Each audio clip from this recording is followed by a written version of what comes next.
Vous arrivez à Goma pendant qu'il y a une tension policière à Béni. Qu'est-ce que l'on peut attendre du gouvernement central? Je crois que vous avez suivi que aussitôt que la situation était connue, le président de la République a tout de suite convoqué une réunion du Conseil de sécurité nationale. Et à l'issue de cette réunion du Conseil, il y a des mesures qui ont été prises. Et je crois, à partir d'aujourd'hui, il y aura un couvre-feu. Et ce couvre-feu, c'est pour garantir la sécurité de la population, veiller à ce que lorsque la nuit tombe, qu'il n'y ait pas,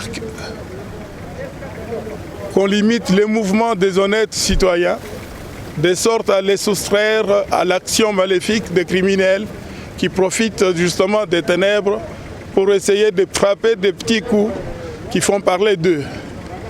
Et ensuite, nous allons renforcer des patrouilles policières et déjà des effectifs de la police nationale, de la Légion nationale d'intervention vont être renforcés, en même temps que nous allons mettre à la disposition des moyens supplémentaires de locomotion, de mobilité, pour permettre à la police d'intervenir avec rapidité en cas de nécessité.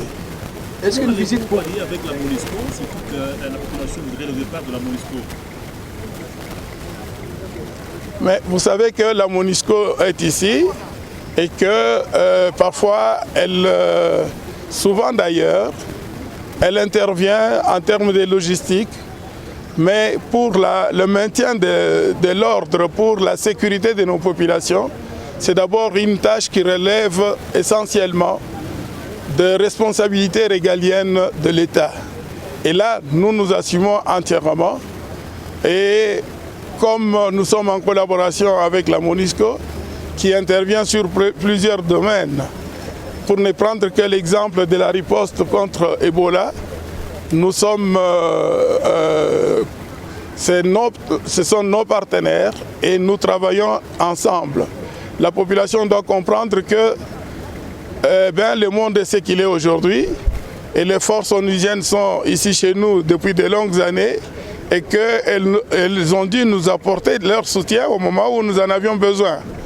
Donc nous demandons à la population de ne pas faire de l'amalgame comme nous avons déjà eu à les rappeler.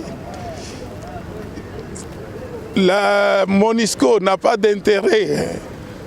Il ne faut pas que la population suive des messages de manipulation qui voudraient faire croire que la MONUSCO ferait partie du problème, alors que c'est des soutiens internationaux qui nous ont été nécessaires et qui nous sont encore nécessaires pour nous permettre de sortir le pays de là où il est et les mettre définitivement sur la voie de la paix et du développement. Donc nous demandons encore une fois à nos populations de garder leur calme. Je sais que c'est difficile quand on est frappé comme on l'est souvent dans la région de Béni, mais c'est la dernière station, si je peux ainsi m'exprimer, pour que nous mettions cette région-là définitivement hors de portée de forces criminelles qui les ont endeuillées depuis longtemps. Merci. Merci.